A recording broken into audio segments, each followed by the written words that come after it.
Llibres i llibreres, lectors i lectores, i també totes les persones que editeu, escriviu, il·lustreu, corregiu, maqueteu i doneu vida als llibres, des de les biblioteques, des dels museus, des de les aules i des de casa. Totes les persones que fem possible la màgia del llibre i de la lectura, donem la benvinguda a una nova edició de la Fira del Llibre de València. Al llarg de la història, la humanitat ha provocat canvis en els formats, en les maneres de llegir, en les funcions de la lectura, els temes, els gèneres literaris, però tots estem d'acord que mai aquests canvis havien sigut tan profuns i accelerats com els que hem experimentat en els darrers anys. Passem la major part del temps davant de les pantalles. Llegim, escrivim missatges, naveguem per un scroll infinit, visualitzem continguts, interactuem, sembla que entre nosaltres, de manera constant. Ja fa uns anys, la irrupció d'internet i les xarxes socials van situar la lectura en una dimensió diferent. La possibilitat de comunicar-nos a qualsevol persona del món, de convertir els lectors en prescriptors, aquells books influencers que recomanen llibres des de llocs desconeguts, d'escriure històries en plataformes com Wattpad, on el lector té una mirada activa sobre l'autor, o la capacitat que tenen els algoritmes d'actuar com un mediador de compra de llibres. Tots aquests canvis van molt més enllà d'una transformació de les regles del joc. I si no en teníem prou amb aquest escenari, arriba la intel·ligència artificial, que ens obliga a fer-nos noves preguntes. Què és escriure? O si això que jo us estic dient ho escric jo o m'ho ha escrit una aplicació. Ens trobem davant d'un ecosistema de lectures que evoluciona a un ritme vertiginós. La dificultat o la por d'acceptar, d'adaptar-nos al nou medi pot ser també una oportunitat, especialment per a cultures com la valenciana. Si som capaços d'entendre la paraula crisi com una ocasió per a repensar-nos. Però davant de tot aquest soroll i en el marc de la Fira del Llibre, cal parar, cal recordar què és exactament el que celebrem, el llibre i els efectes màgics de la lectura. Un efecte que podem explicar des de l'emoció, però que cada vegada més expliquem des de la ciència. Quins són aquests efectes? N'he triat 6.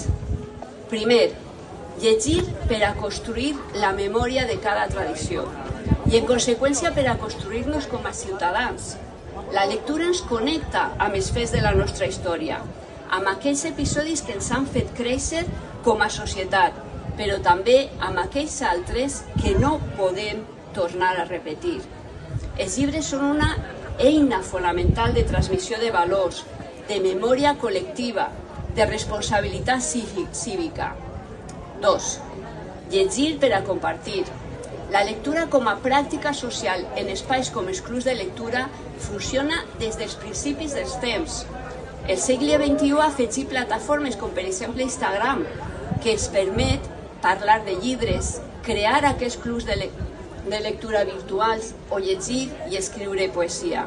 Són espais que transformen el llibre en una experiència conjunta, compartida, que provoca converses, que invita a compartir vivències. 3. Llegir per a saber.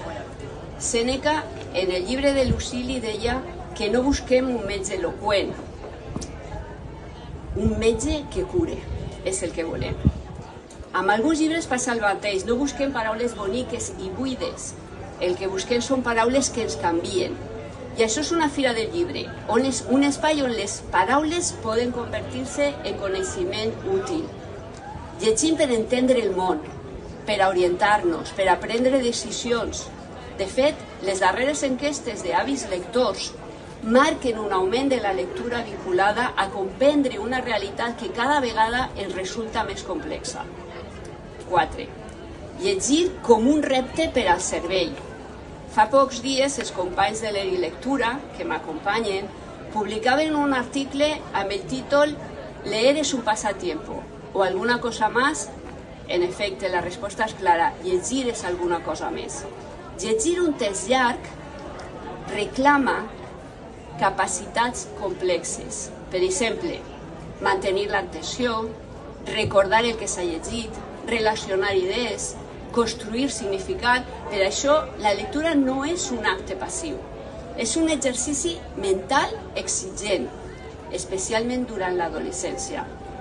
A diferència de la diversió digital, que poden trobar en qualsevol pantalla de mòbil, demana un temps inicial de concentració, però quan l'esforç ja s'ha consolidat i l'hàbit lector s'estableix, arriba la recompensa. En aquest moment arriba el veritable plaer de la lectura. 5. Llegir per a l'anivellament cultural. Hi ha una afirmació que recorde contínuament. Com més baixa és la condició d'una persona, més li cal el suport de l'educació i de l'estudi per a poder prosperar des de baix. No és una frase meua, no és una frase actual, és d'Erasme de Rotterdam i va ser escrita el 1529. 5 segles després la continuem repetint i recordant. Com més vulnerable és la condició d'una persona, més necessari és el suport de l'educació i de l'estudi per poder prosperar. La lectura és una eina poderosa de justícia social, de justícia cultural, d'igualtat d'oportunitats i de progrés col·lectiu. En definitiva, ajuda a nivellar el capital cultural que les famílies, que els xiquets porten de casa. I 6. Llegir per a ser millors persones. I no ho dic jo. Des de 2023 s'han implementat diversos anàlisis longitudinals en adolescents que mostren com la lectura acumulada de literatura clàssica millora l'empatia, ajuda a cooperar, consolar algú, saber gestionar conflictes, ser acceptat i sentir-se part d'un grup. La ciència i la nostra experiència com a lectors ha demostrat que la lectura té efectes profunds i poderosos. Ara bé, ser millors persones, per exemple, no és una conseqüència automàtica de llegir, és una elecció individual. És una capacitat que tenim d'aprofitar el poder de la lectura. I això ens obliga a recordar que la lectura per si sola no garanteix valors humans, només quan va acompanyada d'educació crítica, ètica, democràtica, té el valor real, el poder real de transformació positiva. I què necessitem com a ciutadans per a poder aprofitar tot el poder que alberguen les casetes d'aquesta fira? Bones polítiques públiques de lectura.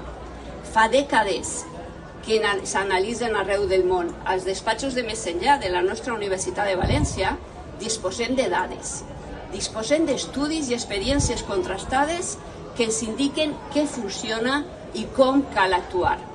Parlem d'accions sostingudes en el temps, amb un objectiu: situar les persones al centre de la vida cultural, fer-les protagonistes actives de la lectura, del coneixement, de la construcció d'una ciutadania crítica, informada i participativa.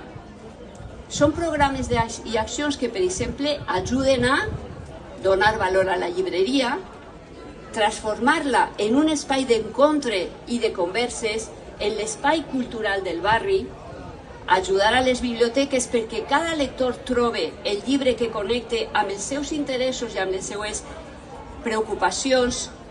3, i molt important, formar les famílies per poder compartir moments de lectura amb els fills, amb els menuts. 4. Crear espais de lectura als jardins, al mercat, al metro, al tramvia, que ens inviten a alçar la vista de la pantalla. 5. Reconèixer socialment i econòmicament el treball dels mestres, perquè són ells els que ens han introduït en la lectura, ens acompanyen, ens ajuden a treure tot el potencial formatiu i transformador del llibre. En definitiva, es tracta de donar valor institucional i simbòlic als llibres i a la lectura. I recordem, Si no ho fem des de l'àmbit públic, si no reforcem la mediació, la diversitat, el sentit crític, si no deixem als llibres a fer la seva màgia, uns altres ocupen aquest espai. I ara, avui, són els algoritmes dels tecnofeudals els que esborren la diversitat i ens atrapen en un scroll interminable que dificulta la reflexió i la profunditat.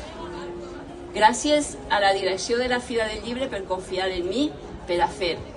És un honor ser la pregonera d'un dels actes més importants de la ciutat de València, l'acte del llibre i de la lectura, i també l'acte de la diversitat, de l'empatia, de la ciutadania i de la possibilitat de tindre un anivellament del capital cultural de les famílies. Moltes gràcies.